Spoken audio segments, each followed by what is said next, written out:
बिस्मिल्लाहिर्रहमानिर्रहीम। अस्सलामु अलैकुम। हमारी आज की नशिस्त जो है वो ईद और रमज़ान के हवाले से पहले तो मैं ईद के बारे में थोड़ी सी गुजारिश करूँगा कि गुज़िश्ता चंद साल से बदकिस्मती से हमारे मुल्क के अंदर ईदों का सिस्टम कुछ ऐसे हो गया कि पख्तूनख्वा की ईद जो है वो आगे पीछे हो जाती है बाकी मुल्क से, और इस पर एक बड़ा शोर गुगा होता है कि मुफ्ती पोपलजई साहब ये कर रहे हैं और रुएत-ए-हिलाल कमेटी ये कर रही है। तो इसमें मेरे दोस्तों अर्ज़ ये है कि पहले इस पे सोचें कि हम क्यों, हमारे क्या मसला है, हम क्यों चाहते हैं कि पूरे मुल्क की एक ईद हो। आम तौर पर जवाब ये दिया जाता है कि कौमी यकजहती का तकाज़ा है कि हमारी एक ईद होनी चाहिए। भाई ये जब रुएत-ए-हिलाल कमेटी नहीं थी और पूरे पाकिस्तान में ईद पर झगड़ा नहीं होता था, ईद के चांद पर, हत्ता कि एक पाकिस्तान इधर था और 1000 मील दूर एक दूसरा टुकड़ा हमारा बांग्लादेश में अलग था। तो क्या फ़ायदा हुआ आपकी कौमी यकजहती का। अच्छा, बड़ी ईद जो होती है बकरी ईद, उसमें तो सारी एक ही होती है सारे मुल्क की, तो फिर उसमें क्या फ़र्क पड़ जाता है कौमी यकजहती में। तो भाई ये तो कोई बात ना हुई कि भाई ईद जो है वो एक साथ होनी चाहिए, ज़रूरी है। आप ये फ़ैसला करें कि ईद नेशनल फेस्टिवल है आपका या एक इबादत है।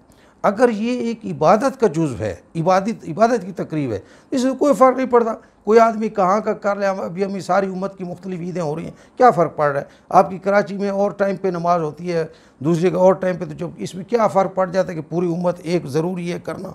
इसमें तो कोई ऐसे कोई ज़रूरी नहीं है जिसको जहाँ पे ईद मुयसर आ गई वो कर लिए, को एक दिन आगे पीछे हो जाए क्या हो जाता है। हमने तो ये हदीस भी सुनी है कि मदीना शरीफ में जो है वो कुछ लोग आए नए कपड़े पहने हुए, तो हजूर सल्लल्लाहु अलैहि वसल्लम ने पूछा कि भाई क्या हुआ, तो उन बदबुओं ने कहा कि हमारे यहाँ चांद आ गया था, हमने ईद कर ली, और यहाँ सरकार ने फरमाया कि हमारे ईद नहीं है। अगर है ये नेशनल फेस्टिवल का मसला, पूरी कौम को करना चाहते, तो मेरे ख़्याल में मैं मज़रत के साथ ये अर्ज़ करूँ कि इस रोले में जो है ना वो हुकूमत का हाथ है। ये हुकूमत की बदनीयत ही है, वो चाहती है कि डंग टपाओ पॉलिसी लगी रहे, अवाम किसी न किसी नॉन इशूज़ पे लड़ते रहें, वरना ये कोई इतना इशू तो नहीं था।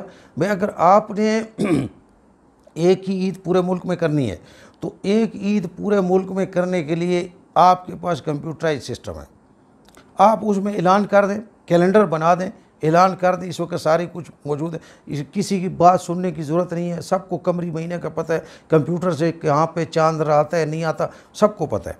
उस हिसाब से सबको ईद करनी चाहिए, चाहे उनके अपने रोज़े जैसे भी आगे पीछे, हुकूमत को इम्पोज करना चाहिए। अभी जो दूसरे मुल्कों में जब इनकी बड़ी ईद आगे पीछे हो जाती है, उसके बावजूद जब ये लोग सारी दुनिया के लोग मुसलमान जब हज पे जाते हैं, तो जब 9 अरफात में सऊदी हुकूमत वहाँ से कहती है कि आज 9 अरफात है, तो फिर वहाँ किसी को कहे ना कि जुरत करके एक दिन और रहे कि मैं तो और चांद दे के आया था, लिहाजा मैं एक दिन और भी रहूँगा उसमें, अरफात में मैं नहीं जाता।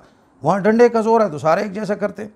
तो भाई जब एक चीज़ कंप्यूटर में, जैसे नमाज आप कंप्यूटर के हिसाब से घड़ी के औकात से करते हैं, तो इस तरह कर लेनी चाहिए।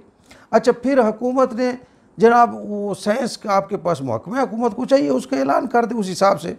अच्छा, फिर आपने रुएत-ए-हिलाल कमेटी बना दी, इस कमेटी के बनाने का फ़ायदा क्या है। लाखों रुपए आपने तनख्वाह दी, अब वो कमेटी जो आपने बनाई है उसको भी समझ नहीं आ रही कि ये मुशावरती कंसल्टेंट कमेटी है या ये अथॉरिटी है। देखिए, एक तो प्राइस कंट्रोल कमेटी होती है ना, वो भी हुकूमत बनाती है, तो अब प्राइस कंट्रोल कमेटी जो है वो अथॉरिटी है।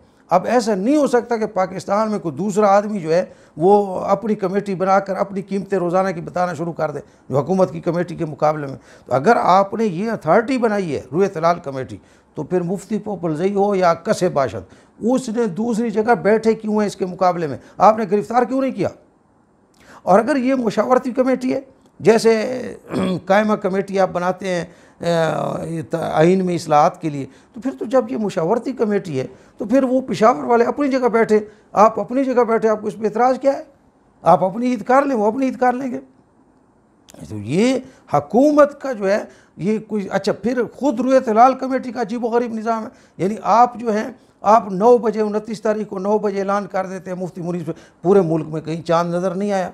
ये कौन से, यानी ये कौन सी गवाही है। किसी भी वक़ूआ की गवाही देखने की होती है, न देखने की भी कोई गवाही होती है। यानी अब एक आदमी कहते कि कत्ल हुआ है तो 8 आदमी ये गवाही देंगे कि हमने कत्ल होते देखा है। ये थोड़ी गवाही होती है कि 22 करोड़ आवाम जो है ना उन्होंने नहीं देखा। ये हमारे पास गवाही आ गई कि 22 करोड़ आवाम ने नहीं देखा। नहीं देखना की कौन सी गवाही है?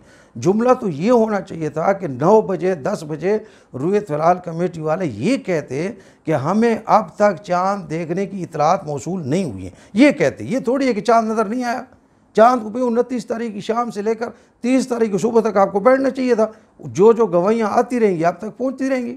अच्छा, फिर वो आदमी जो 150 साल से मुफ्ती पोपलजई पेशावर में बैठकर गवाहियाँ ले रहे हैं, वो इसी मुल्क के बाशिंदे नहीं है, वो मुसलमान नहीं है। आप जाके उनसे, उनके नाम आते, आप जाके उनसे गवाही क्यों नहीं लेते? उनके साथ क्या मसला है?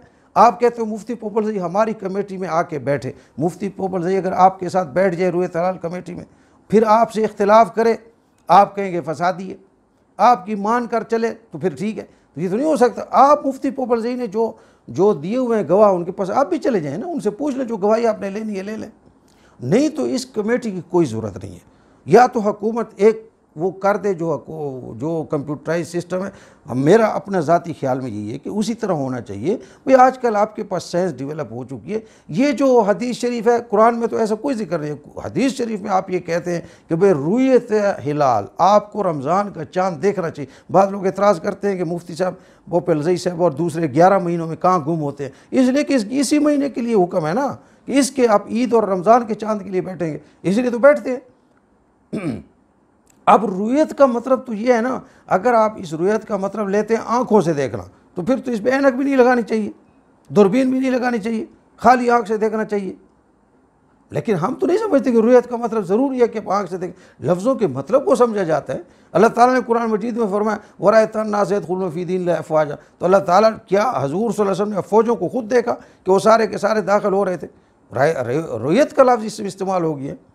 तो ये तो कोई ऐसा लफ्ज़ नहीं है कि आपने हज़ूर सल्लल्लाहु अलैहि वसल्लम ने एक हदीस सारी उम्मत के लिए छोड़ी है कि सल्लू कमा रअयतमूनी उसल्ली, तुम इसी तरह नमाज़ पढ़ो जैसे मुझे पढ़ता देखते हो। अब हज़ूर तो है नहीं, फिर हम किसको देख के नमाज़ पढ़ें? रुयत तो यहाँ पर है। तो इसलिए ये हमारे ख्याल में रुयत का ये मतलब नहीं है। लेकिन हम इस पर इंसिस्ट भी नहीं करते, ये आपका अपना मसला है। लेकिन इसको खुदारा कोई ऐसा जुगतबाजी और कभी ये कहना कि भाई मुफ्ती पोपलजई ये क्यों कर रहा है, हुकूमत से पूछे वो क्यों कर रहा है।